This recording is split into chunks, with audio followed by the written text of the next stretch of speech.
Aline Ngawonziza, letter of today.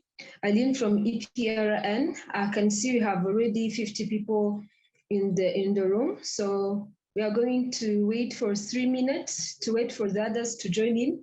Please be patient. And meanwhile, we can use the chat box, maybe introducing ourselves and saying in which organization we are coming from. So while waiting for that, be using the chat box saying maybe Aline from EPRN or maybe someone from BNR or something like that. On our agenda, we are going to start with the opening remarks, which is going to be given by the Executive Director of EPRN, Mr. Seth Kwizera. After that, we have an online group photo. That time we will request everyone to turn on the camera for the group picture. And after that, we will have a presentation on monetary policy framework in Rwanda. And the speaker of ours of today is Professor Kasai Ndahiriwe, the Director of Monetary Policy in BNR. And after that, we will have an open session of question and answer where we will be giving questions, and feel free to raise your hand or to write your question in the chat box. And after that, we have the closing remarks also from the Executive Director of EPRN. So without delaying, let me give the floor to the Executive Director for the opening remarks. Welcome, sir. Thank you very much, Aline, for this opportunity. And thank you also, participants, the representatives of government institutions here present. I saw some from the Central Bank, Minister of Finance, Minister of Trade, NICR. I can see the names of EPRN members, but who are working on those government institutions. Peer research community from various universities, University of Rwanda and private universities, EPRN members. You can see some of the board members even. Thank you for joining us. And as Aline mentioned, we are really happy. We are delighted to have you on board this afternoon to this very important dialogue, which has been organized jointly by EPRN and the Central Bank. EPRN has founding members who support us in our activities. And one of the main founding members is the Central Bank, the National University of Rwanda. They support us technically and even financially. And today, what we are doing, we have a series of activities we do together with the Central Bank. I can mention sometimes we organize research conferences, joint research conference. We do organize policy debates like these ones. And the purpose of having these joint activities, one is to inform the members and also other experts through our network about the new developments, mostly in line with the monetary policy. Central Bank being like the champion or the driver or the head, the lead of the monetary life of the country, monetary policy. When we need to inform our members and the other researchers in the country about the new developments, new trends, new information regarding the monetary policy, we do rely on the Central Bank. I want to take this opportunity to thank the Central Bank, most importantly, the unit in charge of monetary policy unit, for accepting our request. Actually, when we requested them to make a presentation, we heard news that there are some new developments. I don't want to go in details, but there are some changes or developments in regards to monetary policy in Rwanda, monetary policy framework. Then we said, as EPRN, as a network of researchers, it's good to invite the responsible people from the Central Bank to come and share those news, that information, so that our researchers at EPRN and the other invited participants can be aware of those new developments in terms of monetary policy. So this is a culture, organizing the policy debates. The first purpose, as I mentioned, is for information purposes, to give people the current, the updated information on a certain topic. Second purpose, first, this information will help researchers who are interested in doing research in that specific area. But also it's a good opportunity. It's also an opportunity for participants to discuss, brainstorm, maybe make some recommendations of where improvements are needed.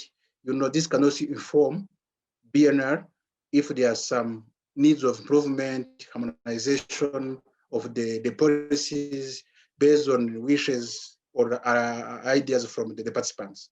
So today we will learn from, or we will hear from the presenter, but also we are sure BNR is happy to hear from us as a community of researchers. What needs to be done, maybe to improve the way the policy framework is, the communication, awareness practices, then I am sure it will be a win-win situation. And I hope it will be really an informative and participatory event. So after the presentation, we'll have a floor for asking questions, making comments, recommendations, and I really invite you, all participants, to follow the presentation, but also be prepared to contribute to this session. Without taking much of the time, because we have the main speaker, Professor Kasai, mine was to welcome you, to thank you because you positively responded to our invitation, and I wish you a fruitful deliberation. Thank you very much. Opening remarks from the Executive Director. So this is the time that we are going to have a virtual photo. So I would request everyone to turn on the camera for just a few minutes so that you may have the group picture. So while turning on, I can see Ndahiriwe, Professor Kasai. So please, others, please turn on your camera. While waiting for the others to open their camera, let me also recognize Omar from the Senegal Embassy. Welcome.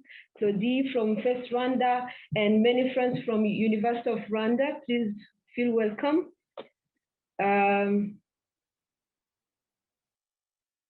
So can we open our camera? I can see Galaxy, can see Lambert, Ali Sivadiza. Yes, please, and welcome Professor Msahara. I can see many people. And thanks to the Embassy of Algeria for being represented. Welcome, sir.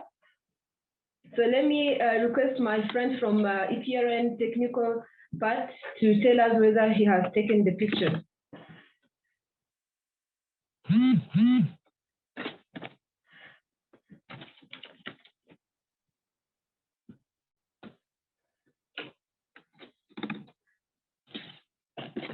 While waiting for the one to take the pictures, also welcome to Clever from Vision Dreamer, Isaïe and Fabrice from URA.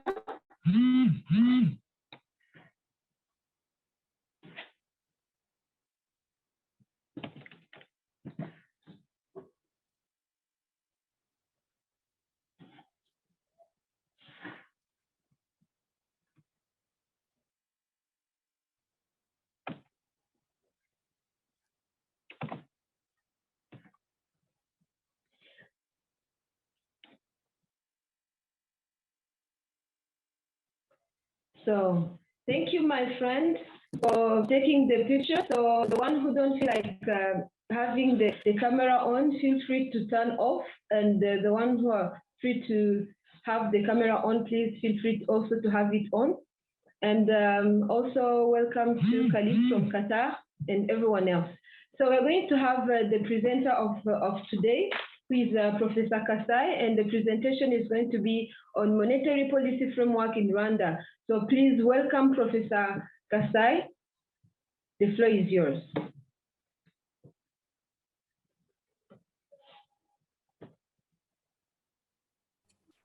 Thank you, Aline. I hope you can hear me. We can hear you. Okay, let me share my screen.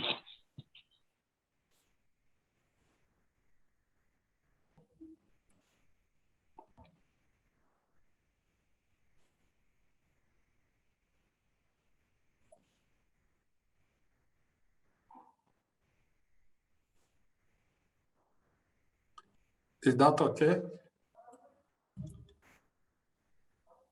Yes, this is okay.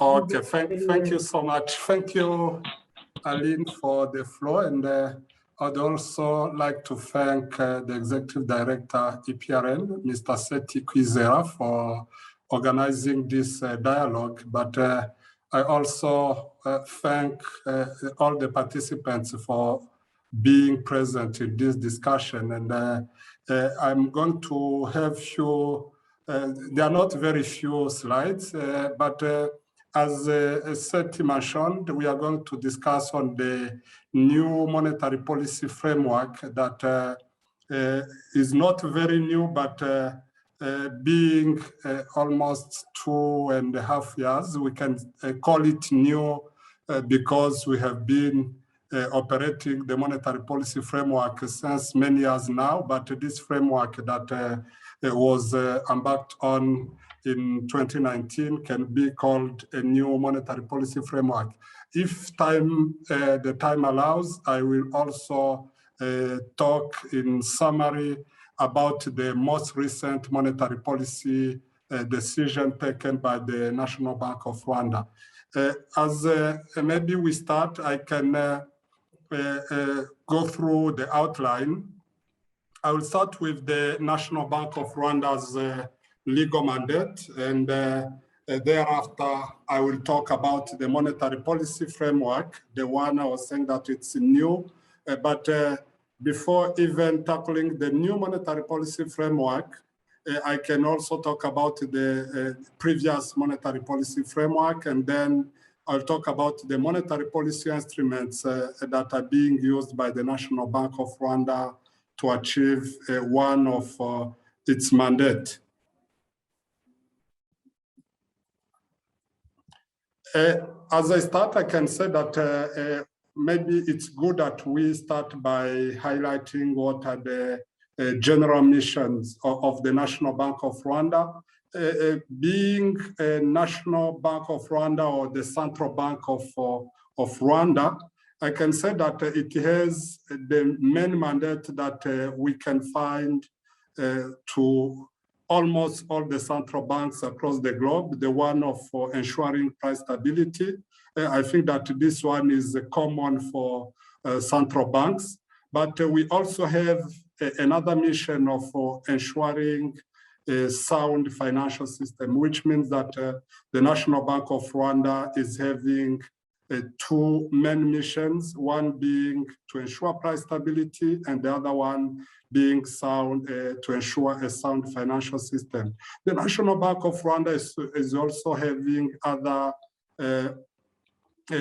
objectives as set by the law, but those are the main missions. And today I'm going to only focus to the first mission, which is price stability.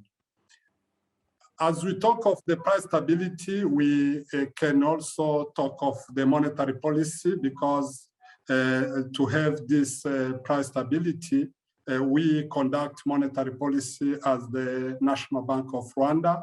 And the monetary policy in Rwanda has gone through different steps, and the stages are here highlighted. I can say that the monetary policy framework in Rwanda, in an independent Rwanda, started in 1964.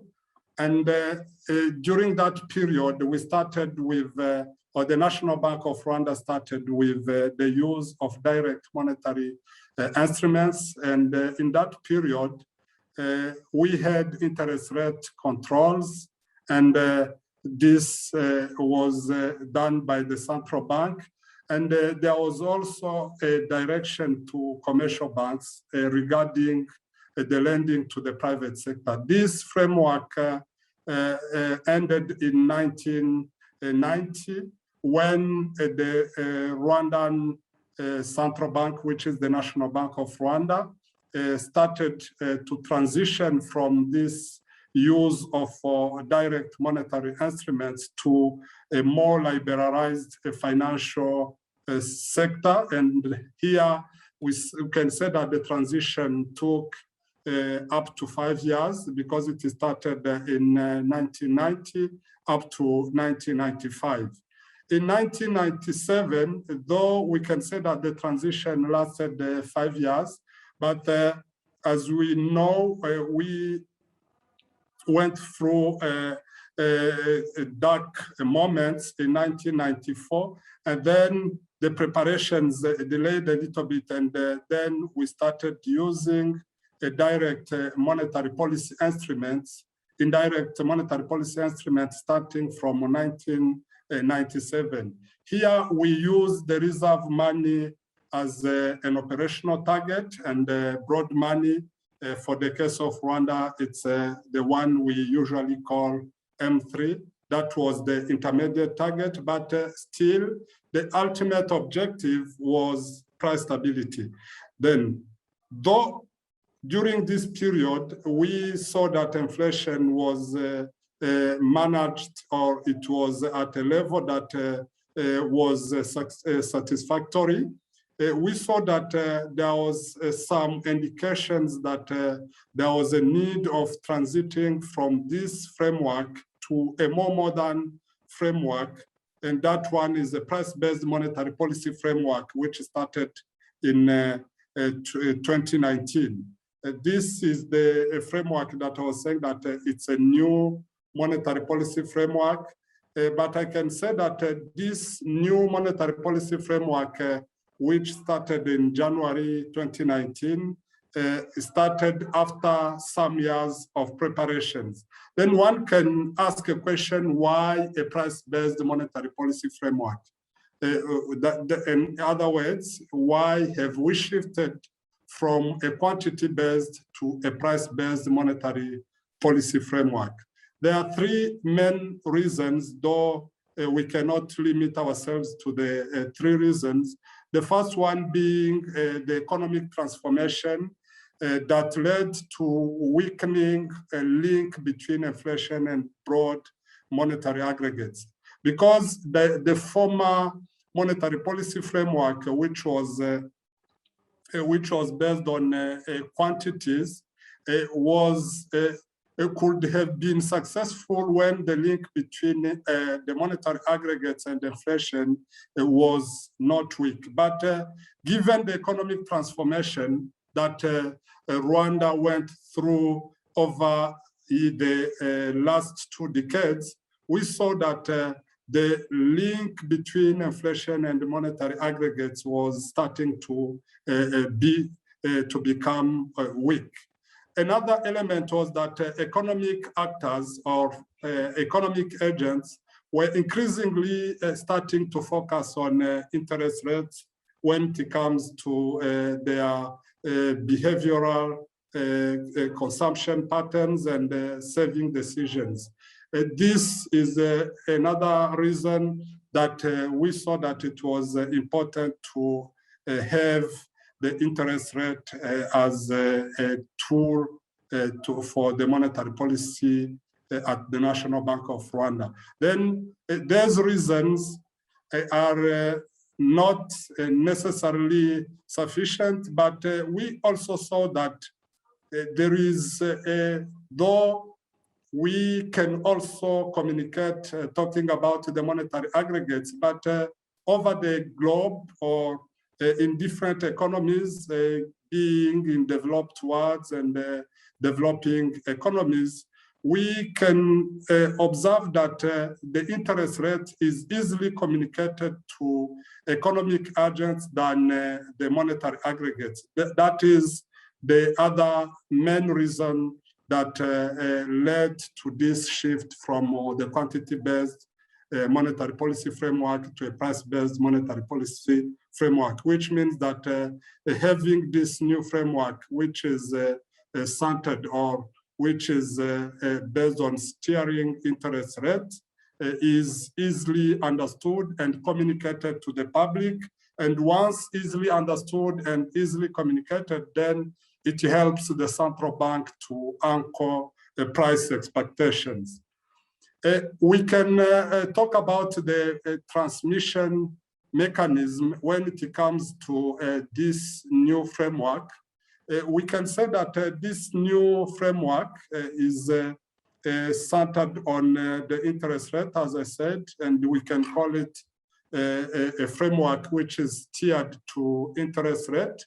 Here we can say that the Monetary Policy Committee that I'm going to talk about in my next slides, is deciding on the central bank rate. Here it's written CBR. The central bank rate can also be called the policy rate, but here at National Bank of Rwanda, it's named the central bank rate.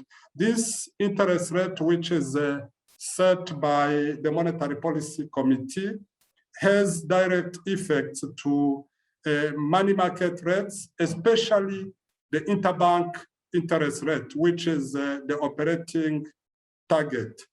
And then this is also having an effect to other market rates. This can be shown maybe on this chart, which is on the bottom of this slide, where we can say that the money market rates, especially the interbank rate, are affecting other market rates, including lending rate and the deposit rate. And we know that when market rates are fluctuating, being reducing or increasing, they immediately or they indirectly affect the aggregate demand, which is maybe the summation of consumption, investment, being private and government, but also net export. That can represent the aggregate demand. And this, we know that it's always influenced by the cost of borrowing. Whenever the cost of borrowing is it becomes low, then the economic agents are stimulated to consume more or invest more, because the cost of investing is also low, or the cost of borrowing. Then the aggregate demand also has an effect on inflation, then, which means that by changing the central bank rate, the National Bank of Rwanda can influence the level of inflation indirectly through all those steps that have been mentioned here. On as we talk of the price-based monetary policy framework, we can also say that this central bank rate, which is set by, or which is decided upon by the Monetary Policy Committee, once it is set, we also have a range or a band that is guiding the implementation of the monetary policy. When the central bank rate is set, the Monetary Policy Implementation Committee, or the department in charge of implementing the decision, knows that the money market rates have to be close to the central bank rate. For instance, the current central bank rate is at 4.5%. Then, when we say that other money market rates, including the interbank rate, have to be close to this central bank rate to ensure that there is good transmission between the central bank rate and the other rates. The central bank also set a corridor or a band around the central bank rate in which we can expect to see the money market rates evolving. This is a band of plus minus 1%, which means that for the current situation where the central bank rate is at 4.5, the band is from 3.5 to 5.5, which means that the central bank, whenever it's implementing the monetary policy decided by the Monetary Policy Committee, that is done by ensuring that money market rates are evolving within this band of central bank rate plus minus 1%.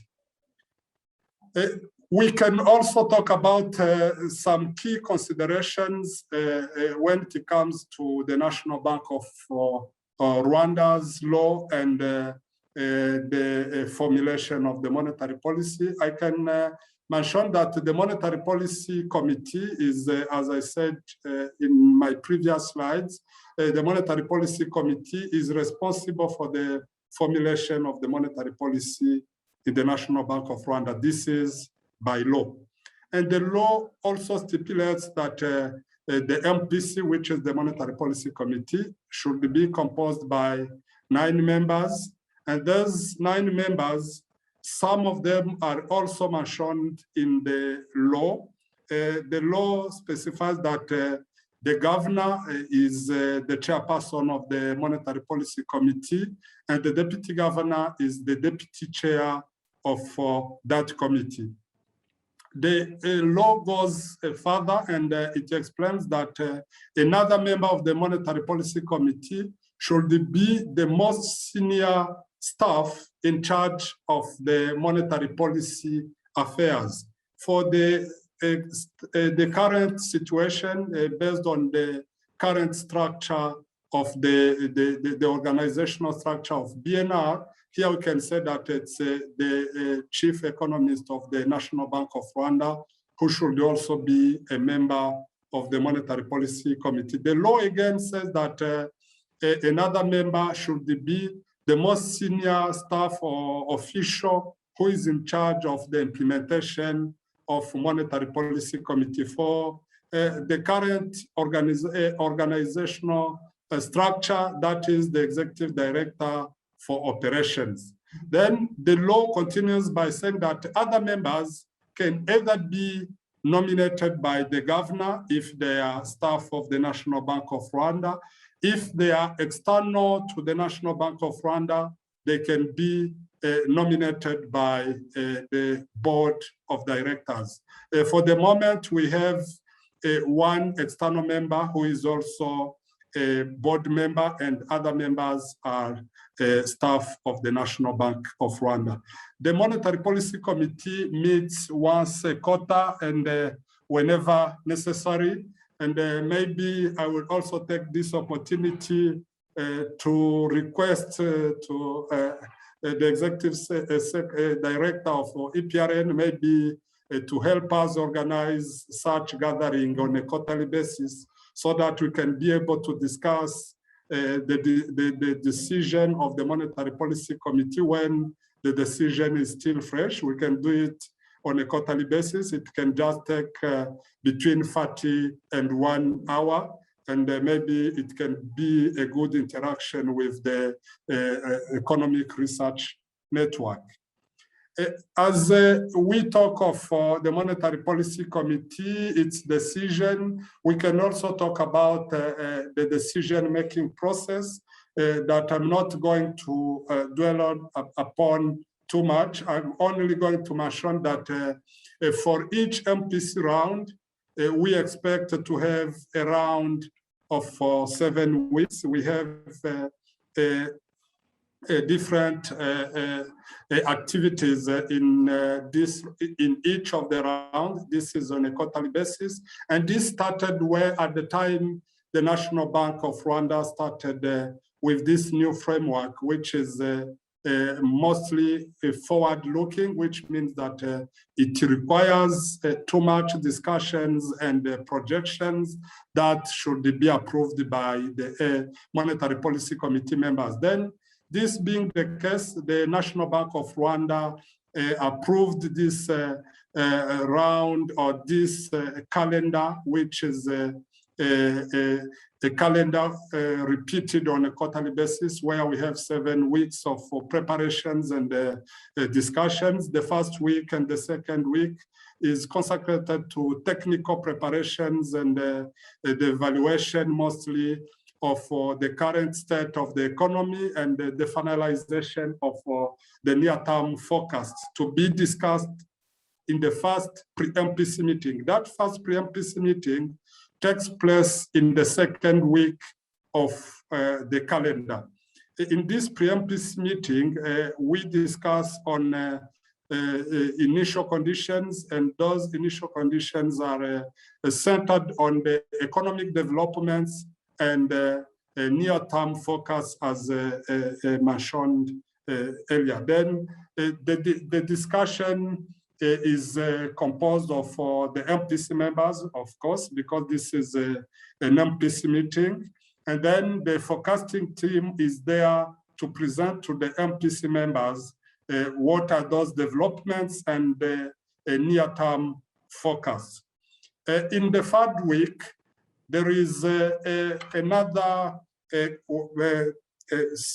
level of technical preparations where there is a production and discussion on the first version of baseline forecast to be presented to the MPC members in the fourth week.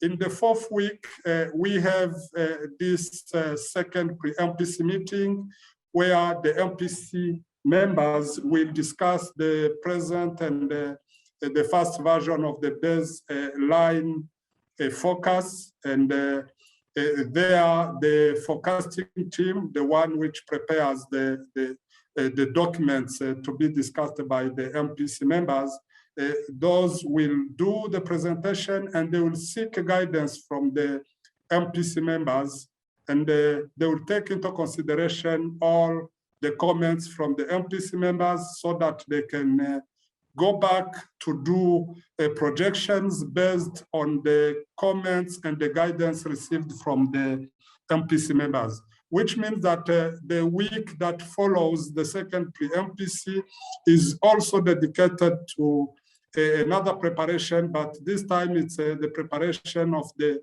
final version of the forecast. And the final version of the forecast is being discussed or are being discussed in the key MPC meeting in the 6th week. And there, the MPC will also decide on the central bank rate, which we can say that the Monetary Policy Committee, in other words, will decide on the monetary policy stance. This is done in the 6th week. And as I said in my first 2 slides, one of the decisions to shift to the former framework to the new framework was that the new framework or the tools used in the new framework are easily communicated to the general public, and being communicated that helps to anchor price expectations. That means that our activities during each round also takes into consideration the communication component, which is key in the price-based monetary policy framework. This is done the day after the MPC meeting, and this communication is done through a press conference and the publication of a press release. We also do outreach. Sometimes it's done by reaching out to the academia or to other key stakeholders, including the MDs of banks. We also communicate to BNR staff. We communicate to the treasurers of banks and FOF, including the EPRN, like this gathering. And as I said earlier, we can also be happy to be communicating to you on a quarterly basis if your schedules can allow that. Then after the 6th week, where we have this meeting and the communication of the decision, in the 7th week, we have post-MPC discussions, and those discussions are being centered on evaluating how the MPC round went, to see whether there is something to consider in the next MPC meetings. And as we talk of the monetary policy decision process, we can also talk about the monetary policy committee and the monetary policy committees that are supporting this bigger committee, which is set by or which is instituted by the law. We can say that the MPC is also having some supporting committees that include the Monetary Policy Implementation Committee. This committee convenes every Friday, which means that it's a high-frequency decision-making committee, which is chaired by the governor. and the deputy governor is the deputy chairperson. There is also the Monetary Policy Technical Committee, which convenes once in 2 weeks and when deemed necessary. And this is chaired by the chief economist of the National Bank of Rwanda and seconded by the executive director, financial stability. Another key committee which helps in the implementation of the Monetary Policy Committee is a financial market operations committee. This one convenes daily at 9:30 a.m. before communicating the decision of the open market operations to banks at 10, which means that the committee meets for 30 minutes, but the preparations are taking longer because before taking the decisions, the committee is guided by the projections done early in the morning and then submitted to the committee for discussion. This committee is chaired by the Director Financial Market Department, and the Vice Chairperson is the Director Monetary Policy Committee. And I can also talk about the monetary policy instruments that are being used here at the National Bank of Rwanda. The monetary policy instruments are being divided into 3 main components. Here we can say that the first component is the open market operations that is commonly shortened as OMO. And those are, the operations are initiated by the National Bank of Rwanda. Those are the main operations in the monetary policy implementation. Here we have two, we can have two different, or we can have any of the 2 objectives. The objective can either be to absorb the liquidity, or the objective can be to inject the liquidity in the system. When there is a need of absorption, which means that whenever the FMOC, or the Financial Market Operations Committee, evaluates that the liquidity which is projected to be in the banking system toward the end of the day is more than the needed quantity or the needed liquidity, then the Financial Market Operations Committee will decide to do an absorption either through repo, and this repo is done by mopping up the liquidity for a maturity of 1 to 7 days. Most of the time, this is done for 7 days, but it can also be done for 1, 3, or any other days between 1 and 7, depending on the assessment. When we see that the liquidity which is in excess is a short-term liquidity, a very short-term liquidity in nature. And this is done, the repo rate is equal to the central bank rate. There is also another tool or another instrument to absorb the liquidity in the banking system whenever we see that there is, or whenever we project to have excess liquidity. This is the central bank bills.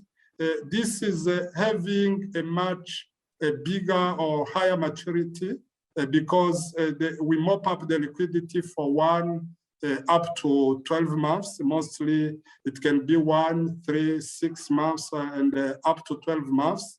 And this is done whenever we see that the liquidity which is in excess is expected to last longer than 7 days. If you can see that it's expected to last longer than 7 days, meaning that the excess liquidity is not very short-term in nature, we decide to use the central bank bill. But most of the time, we see that the operations for absorbing liquidity are on the repo instruments.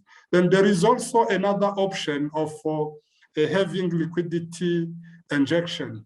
The liquidity injection can be done through reverse repo, which means that it's, as you can see the name, if we talk about the repo and then reverse repo, it's the other way around. Here, the central bank is injecting liquidity in the banking system when there is a projection that liquidity is going to be in shortage compared to the required level.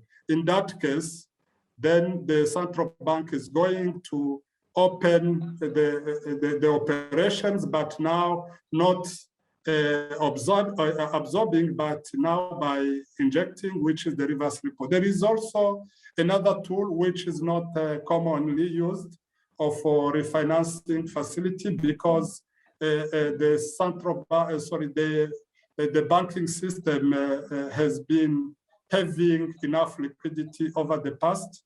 Then we have used this refinancing facility only in exceptional cases, because here it is used to finance a bank by case, and this is done whenever there is a request. This is not initiated by the National Bank of Rwanda. And maybe we can say that this refinancing facility is done with at the central bank rate plus 2%. It's not like the repo, which is the reverse repo, which is at the central bank rate, because that one is a very short term in nature, but it's also initiated by the National Bank of Rwanda. But the refinancing facility is initiated by a request from commercial banks. We also have standing facilities that can be initiated by commercial banks, but this is accepted based on the discretion by the National Bank of Rwanda. We have an overnight deposit facility, which is at the central bank rate minus 1%, and the overnight lending facility, which is at the central bank rate plus 1. You can see that the rates, the overnight deposit and lending facilities are the ones that form the corridor around the central bank rate, because we said that the central bank rate plus 1 minus 1 is the corridor in which we expect that the money market rates should evolve. Then another instrument is the reserve requirement ratio. This is a ratio at which, or it's a ratio to the deposits in commercial banks, which means that whenever there is a deposit in any of the commercial bank, 4% of that deposit is deposited at the National Bank of Rwanda. This was at 5% before COVID-19, but at the onset of the outbreak of the pandemic, the National Bank of Rwanda reduced this reserve requirement ratio from 5 to 4%, and this was aimed to free liquidity to the banking system, because it was able to free liquidity of around 23 billion during that period. I think that given that the time is being passed, I can stop by thanking you. And the decision, the most recent decision, I said that at the moment we are having the central bank rate at the 4.5%. The decision was taken in May, I think it was on 12, if not, yes, it was on 12 May. And this is prevailing up to August, when we are going to have the next monetary policy committee. I'm going to share these slides with you, and you will also see what were the reasons that led the MPC to decide to maintain that central bank rate at that level that was decided upon starting from, it was toward the end of April last year, 2020. Thank you for your attention.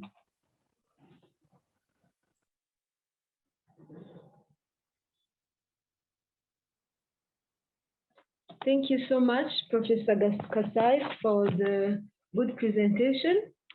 We have already the questions and some observations.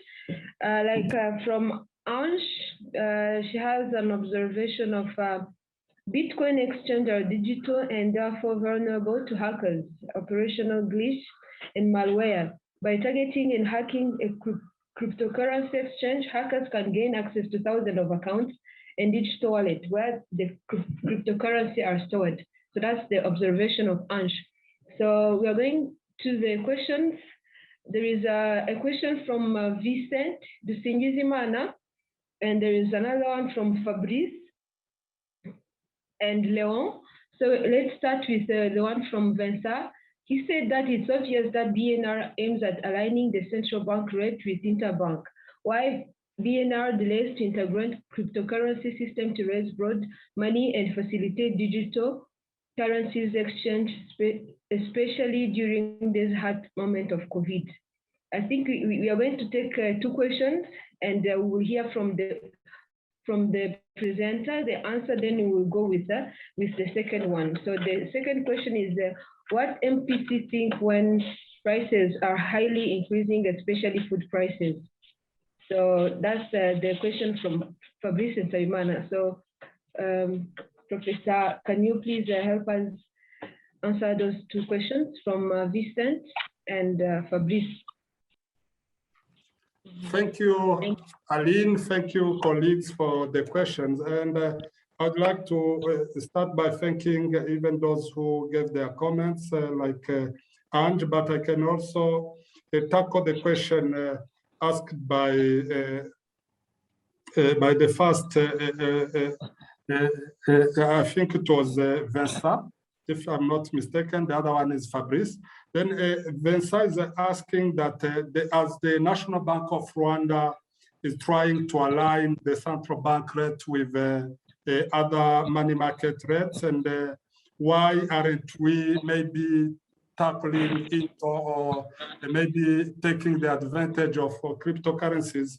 I can say that cryptocurrencies, even in other countries, it's not only in Rwanda, even in the developed world, it's I can say that they are still at the initial stage of studies. I cannot even say that it's initial stages, but because the central bank have not committed themselves to use the cryptocurrencies, but they are considering to have the cryptocurrencies used as some of the currencies going forward. But I can say that for the moment, studies are still going on in some central banks, but also at the National Bank of Rwanda, we are assessing the situation to see the pros and cons, to see what can be the implications being on monetary policy, on the stability. And for the moment, I can say that we do not envisage, or the National Bank of Rwanda does not envisage to have this cryptocurrency as one of the medium or the legal tender in the near future, because as I said, studies have to be done properly and to see if there are no negative implications. That are the main reasons. And when it comes to the second question asked by the second question that you read for us regarding how does the MPC assess and decide on how, or maybe what's driving the MPC decision, especially when the prices are increasing, and he mentioned the food prices. I can say that whenever the MPC is going to decide on the policies, the monetary policy stance, it takes into consideration different aspects. Though we know that the main element that's being considered is the levels of prices, but we also observe the level of aggregate demand to see whether the level of price is being or is expected to be driven by the aggregate demand or if it's a supply shock. When it talks about the food prices, we know that the agriculture sector in Rwanda and its performance is mostly driven by the weather conditions. Then, whenever the weather conditions are not good, then we know that the production in the agriculture sector will also not perform well. And then, whenever it's not, the agriculture sector is not performing well, then the food price is going to increase. Then we ask about the decision of the MPC or how the MPC can react to this. I can say that whenever it is coming from the agriculture sector and the performance of the weather or any other shock, the MPC does not react necessarily to that pattern, though the MPC assesses whether this level of prices in the agriculture sector or especially on food production is not going to have a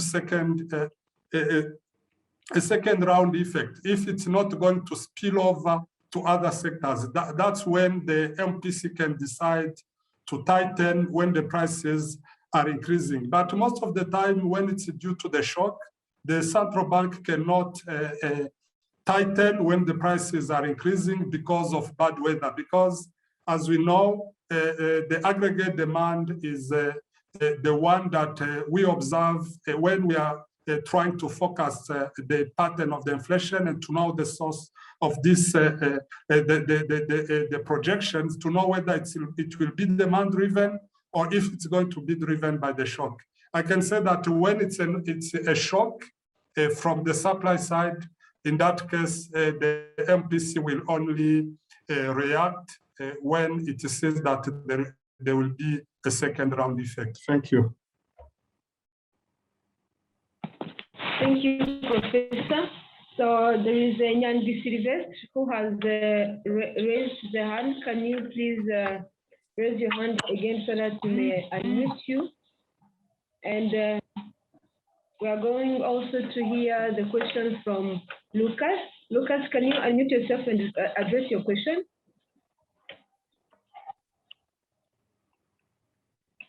So if he can't, Lucas had a question of does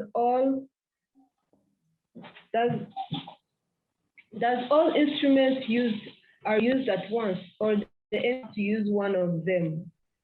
So that's the question from us. And Imari Sibomana, he has a question. As we are all aware, one of the central bank's responsibilities is to ensure price stability. Therefore, by considering the unusual COVID-19 situation, where some activities and even borders imported are not operational as they used to be, which may probably lead to scarcity, intensification of some products, and also probably leading to excess increase in price of some commodities and services. What are the unusual measures of vis-a-vis to COVID-19 has BNR put in place to ensure that the purchasing power of Rwandans can cope with the situation? So Professor can help us with the two questions. And after that, I will request Frank to raise his hand so that he may address his question after the response from the professor. Thank you, Aline, for reading the questions asked by colleagues. Maybe I can start with the first question by Lucas, who asked whether all the instruments are being used at once by the Monetary Policy Committee. I can say that the MPC does not use the instrument. The MPC only decides on the policies and then the implementation is being done on a daily basis and it's evaluated on weekly and guided on weekly basis. Here, I can say that all the instruments are not being used at once on a daily basis. As I said, on a daily basis, we might find that it's important to mop up. Then when there is a need of mopping up, the instrument that is going to be used, it's an instrument of mopping up, which might be the reverse repo or the central, sorry, the repo or the central bank bill. When there is a need on that, on one day, if there is a need of inject, then they will use, the central bank is going to use one tool. That tool will be to inject. The tool might be, most of the time, it's the reverse repo, which is, we have different tools, but they are not those that are being used on the open market operations are not being used at once.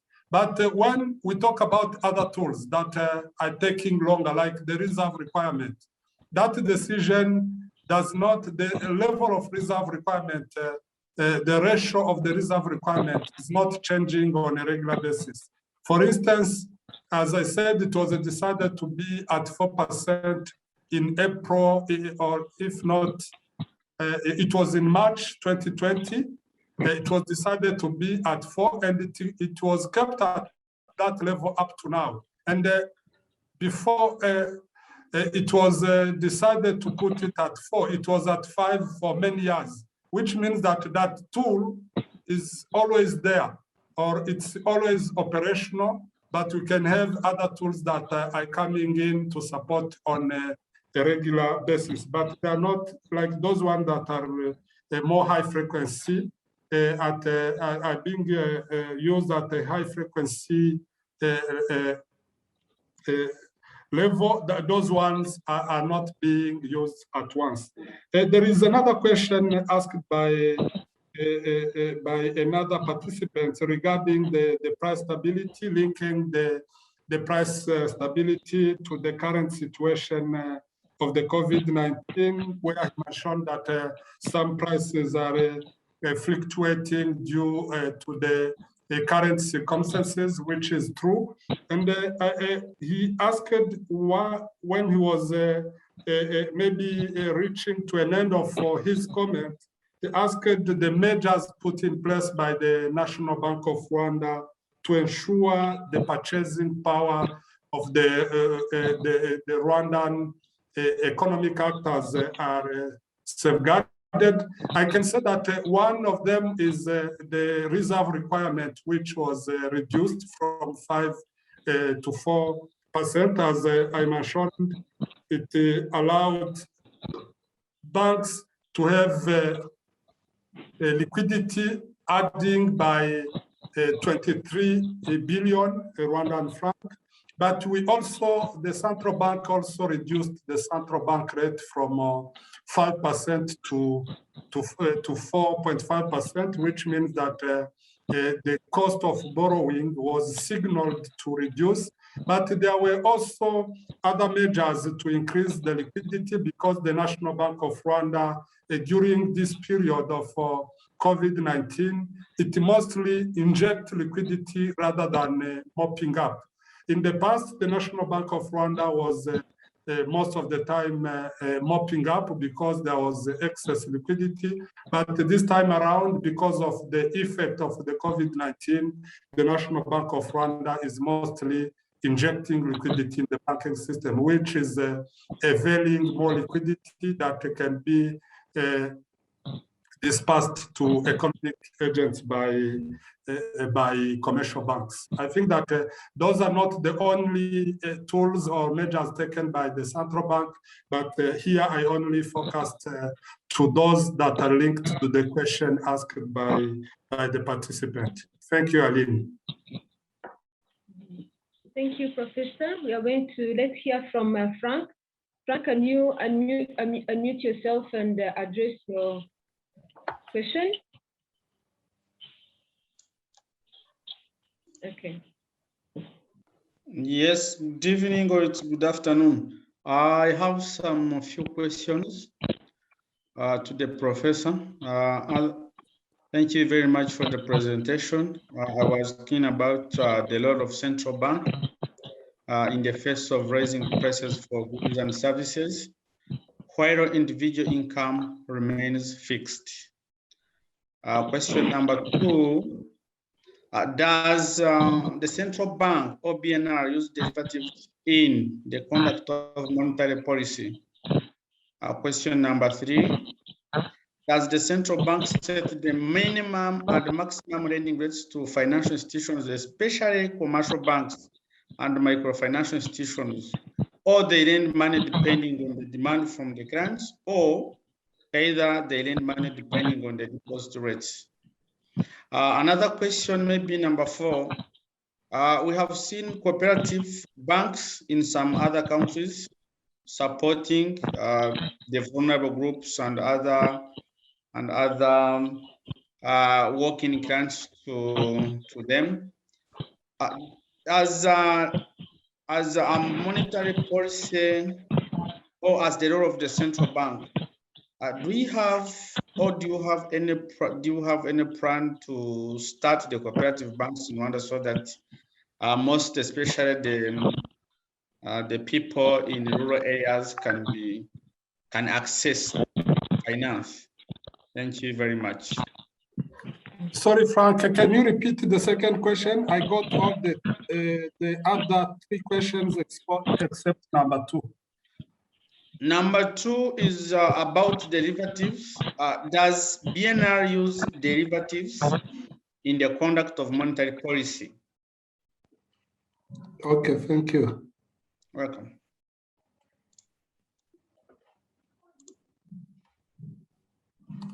Thank you, Frank. Maybe I can answer to those questions. He mentioned the role of the central bank in ensuring price stability, and he linked this to fixed income.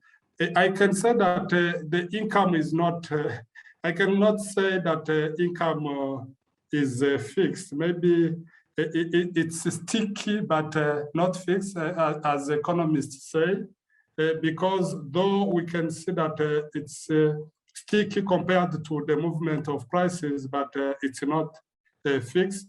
Then when it comes to the central bank and the decision which aims to ensure price stability, the income, or as I said, we mostly look at the aggregate demand, which is in some aspect reflecting what is the income of, or how is the income or the capacity of economic agents in an economy. Then we approximate this using the aggregate demand, because whenever the demand increases, one would expect that probably the income has increased. But a good indicator to know the capacity of economic agents being the demand, this is to estimate or to have a proxy, which is the aggregate demand, which is a bigger component, which shows the central bank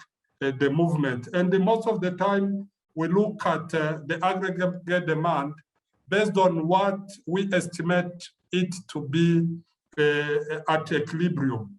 Whenever we see that the aggregate demand or the gap between the level, the current levels and the equilibrium level is negative, which means that the output, whenever the output gap is negative, it means that the economy is not producing at its potential level, or even that demand is not at a potential level. We estimate that there is a need to stimulate the demand, which means that in that case, the National Bank of Rwanda would aim to reduce the central bank rate, because a negative output gap is not expected to put pressure on inflation. The other way around, when the output gap is projected to be positive, which means that the economy is operating at beyond its full or its equilibrium level. In that case, we project to have pressures on inflation, and then the central bank can aim to tighten the policy stance so that it can maybe reduce those pressures from the aggregate demand. Then regarding the derivatives, I can say that when we conduct monetary policy, maybe in the implementation, but when we are conducting the monetary policy, there is only one, if I can call it a tool, there is only one tool for the monetary policy, the conduct of monetary policy.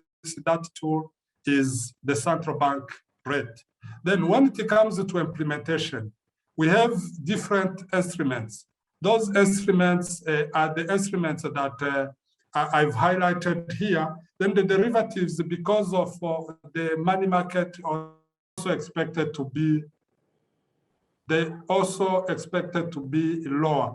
Then for the context of Rwanda, I can say that the 4.5% central bank rate is already the lowest level recorded in the Rwandan history. But I cannot say that we do not have any other room, because we can, depending on the assessment of the Monetary Policy Committee, it can decide to even be more accommodative. But as you mentioned, it's not only the central bank rate which can be a tool. There are also those other unconventional monetary policy tools, which means that the central bank rate can be, or the policy stance which is communicated through the central bank rate can be also adjusted accordingly, but the central bank also can also consider having other unconventional monetary policy tools, even together with the central bank rate, which still has room, but which has reduced. I can say that the central bank is not limited to the central bank rate, because it can also opt to have those unconventional tools when need be. I think Irene has connectivity issues, but thank you for Professor for the very nice presentation. And as you can see, people are trying again to ask questions, because it is really a very interesting topic. And what he promised, on what is being requested, and he promised they want us to share the PowerPoint presentation. I think, Prof, we can share the presentation to participants. Is that possible? Maybe if we can share the PowerPoint, and then we send to the participants. Yes, yes, Mr. Seth, I'm going to share the PowerPoint immediately after this discussion. I'll send it to you so that you can be able to share with all the participants. Very good. All participants, you will get the presentation in your inbox, email. We will also share with our members on our platform through email group of EPRN members, and also through WhatsApp group of EPRN members. So without taking much of the time, this was a short but nice, interesting session, almost 1.5 hours, discussing on monetary policy framework. I once more thank participants. We had around 100 participants. It is not easy to have this number, but having this big number of 100 participants shows the interest of this topic to our research community and our other friends of EPRN. I want to thank our presenter. We should do clap for him, but because you're online, we are just clapping, and we are happy for the nice presentation we have from Kasai. By the way, we didn't mention Kasai is the head of the monetary policy unit at Central Bank, but he's also most involved in EPRN events, activities, as one of the senior economists we have in the country. Now, thank you, Professor Kasai, for your time, and we are sure whenever we call you, we will invite you to share insight on the topic with the members and other participants. You will be available. Thank you also, participants. We have people who are in Rwanda, people who are joining from US. I can see some from Zimbabwe, from Congo, colleagues from Africa. I don't want to mention countries, but really I saw them on my list. So thank you for joining us. As you always know, policy dialogues are like a culture at EPRN. We almost have these kind of sessions, discussions every month. So most likely, towards the end of this month or early August, we have another policy dialogue. So what I want to mention, in case you see an invitation, just join us. We discuss. I think it's good, the culture of discussion, because you can give your thoughts, also from, insight from other speakers and presenters. So thank you very much for your time. And I wish you a good evening. As promised, we will share the presentation through emails. Thank you very much. Bye. Thank you. Bye.